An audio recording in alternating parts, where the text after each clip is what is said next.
Character and integrity. When we hear about these two words, character and integrity, we always try to take one over the other. We'll stand with character, we'll stand with integrity, and we don't realize that you need one for the other. Now, let's see what the word character means. The word character means feature and traits that forms the individual nature, moral or ethical qualities such as honesty, courage, patience, strength. These are your characteristics. Now, when we look at the word integrity, we can understand that integrity means the state of being whole, entire, undiminished. Now, you can't have integrity unless you have character, because in the definition also of character is the word integrity. So if you want to combine the two words, you will understand that character integrity simply meaning the features and the traits that form your nature to make you whole. Think about that. The feature, the traits that form your nature to make you whole. The things that you consider also help you to remember this is, who are you? What have you done? Who and what can you accomplish? Who and what can you be? Nathaniel Hawthorne said it best this way: no man can for any consideration time wear one face to himself and another to a multitude, while finally getting bewildered as which one is true. How can you be one thing to one person, one thing to another person? Many times you'll play this two-faced character, and before you know it, you forgot who you really were. So let's think about this. How is your character and your integrity shaped? Your character and your integrity is shaped by your development and the revealing of yourself. Your development and the revealing of yourself. Some psychologists would say it's nature versus nurture. Nurture is the concept of everything around you causing your development. Nature is that which is in you, your genetics. So let's look at the concept of nurture or your development. Your development is based upon a secondary source of learning. The secondary source of learning can be family, it can be communities, it can be your educational and your spiritual teachings. This is what shapes your character. It's shaped by what your family says about you. It's shaped by what the community says about you. It's shaped by what the school system says about you. It's shaped even by your religious upbringing. Now, one thing about these lessons can be productive or they can be destructive. How can they be productive and how can they be destructive? Let's look at one side of the spectrum. If you have some what's considered God-fearing parents, they like to hop on the scripture which says, raise up a child in a way that he or she may go, that when they are old, they will not depart from it. That simply means raising them in the principles in which God has taught them, that they, when they are old, they'll know how to walk thereby. They'll remember the important things. For example, how to take care of themselves, how to live, how to balance their life, how to be somebody productive. Now, how can this lesson be destructive? This lesson can be destructive simply by this: rehearsed principles that were taught to them that they passed on to you. What do you mean by rehearsed principles? Simply, if there was a story of this young lad who went to their mother because their mother was baking a specific cake for them, and they asked their mother about the ingredients in the cake. Why did you add this? Why did you add this? Why did you add that? Why did you add that? And the mother said to her, I did it this way because I was taught to do it this way. Go ask grandma why we do it this way. So the little girl went and asked grandma and said, Grandma, why do we make this and this and this and this and put this into the cake? Grandma said, we do this because I was taught to do it this way. Go ask great grandma. Now, great grandma was still alive. Granddaughter went and said, great grandma, why do we make this meal this way? Grandma said we do it like this because she was taught. Mom said she do it like this because she was taught. And they all said, come ask you. So you tell us, why do we do it the way we do it? Now the answer will shock you. Great grandma said, I only did it this way because I was only able to afford this. I couldn't afford the other necessities to be put in it. So I made do with what I had, and nobody else really knew the difference. Are you telling me that there are some rehearsed lessons that we take and we use and really don't understand why we have them, but just because it was passed down to us, we felt this is what it is supposed to be? There have been some lessons that have been passed down to you, and you never really understood why, but you just thought this is what it had to be. Let's use for an example. Our father was an alcoholic. My grandfather was an alcoholic. Found out my great-grandfather was an alcoholic. So now, because of this is what I've seen, this is what I've noticed, this is what I've been around and introduced to, does that mean I have to be an alcoholic as well? Does that mean I have to follow the same footsteps? Because that's all I know. Sometimes, by that being all you know, can be a dangerous thing. And because others have not decided to break the cycle in which that they are traveling down, they just settled for what they were going through. That's how come it can be destructive. Not only that, but you've been raised in a hurtful environment. And because you've been raised in a hurtful environment, hurt people hurt other people. Now, is that saying that you're a bad individual? No, it's not.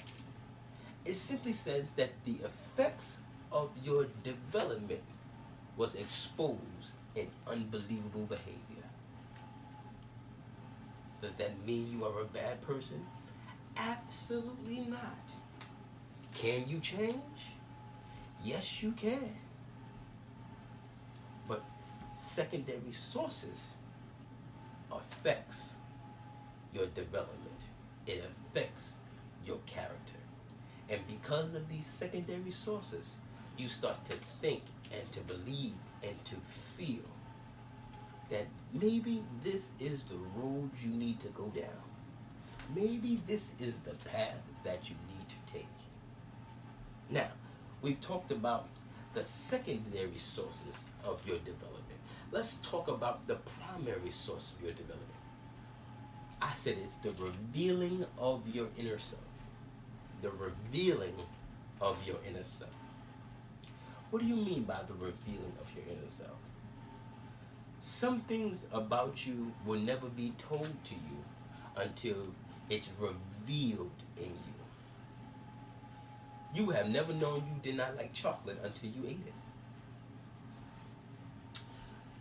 You felt you don't look good in blue. You never knew that before until you decided to put the outfit on.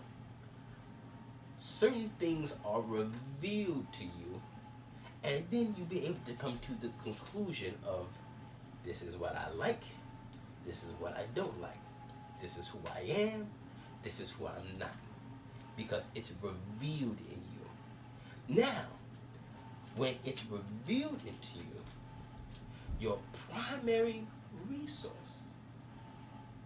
depends on your secondary source. What does that mean? You look for your secondary sources to validate your primary. How do you look for validation? Simple.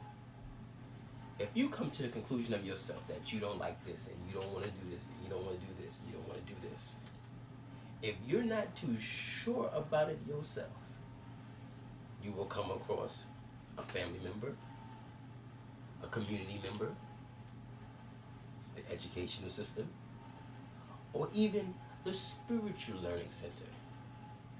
And if it comes contrary to what you felt, because you're a little unsure yourself about it, you would take their perception and use it as yours. You would take their definition and apply it for you. Now, and instead of fully understanding who you are, you have labeled yourself with other people's labels. You now have become designed by somebody else, when in fact you was a designer original. So, Jamar, what are you saying to me? Your character and your integrity is based upon you. Your character and your integrity is not based upon your achievements, not based upon your awards, not based upon your credentials. Your character and your integrity is based upon what was revealed about you and undergirded by what you found out in the things that you have experienced. What do you mean? What do you mean? What do you mean? What do you mean? You found out that you were patient, and you have patience, and you never realized how much patience you had until you had put it in experiments. What do you mean?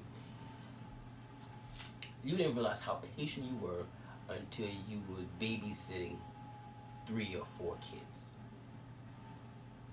Instead of being a hothead and being angry and trying to get and chastise and abuse the kids, what did you do? You ended up playing with them. You made it comfortable for them. Everything they did not get on your nerve, nor did it annoy you. What did it do? It showed that you had patience for someone that's as not strong or as carrying the same intellectual capacity of you. You was able to deal with them. You was able to handle them and treat them with care. Now, how do you embrace your character and your integrity? You embrace it by self-esteem. How do you feel about yourself? Self-esteem. Your self-esteem is not based upon other people. Self-esteem is based upon yourself. Not only having self-esteem, but self-worth. You value who you are, and not measure yourself by others or by your achievements. Understanding the value of yourself. Third, your self-concept. What do you mean by your self-concept? Who it is that you are supposed to be. You have valued yourself. You have defined yourself as a lawyer. You've defined yourself as an actor. You've defined yourself as a doctor. You've defined yourself as a teacher. You've defined yourself all by your achievements and your awards. But really, who are you? Who are you? But what happens if you don't meet other people's expectations? And they look at you differently. And then they start categorizing you. Well, aren't you this? Aren't you that? Aren't you this? Aren't you that? Why? Because you have failed their expectation for you. When you allow them to label you, when you labeled yourself using their labels, you put yourself in an uncomfortable environment. So you have to understand the value of your self-esteem. You have to understand the value of your self-worth. You have to understand the value of your self-concept. The moment you understand that, you can understand your character and your integrity. You can become whole. You can become stable. You can become functional because you know who you are and you're not allowing yourself to be controlled by somebody else's philosophy, ideology, or their dogma of what you're supposed to be. So what I want you to do from now on, forget about your achievements, forget about your rewards, forget about your degrees, and get a list of paper and list down your characteristics. List down who you are. List down your values. List down who you like to be. You want to be more patient. You want to be more loving. You want to be more honest. You want to be more courageous. You want to be stronger. You got to write it down. So before I go, I want to leave you with this motto. Repeat after me. Be the best you that you can be for you, because nobody can be you. Say that again. Be the best you that you can be for you, because nobody can be you. Thank you for spending time with me.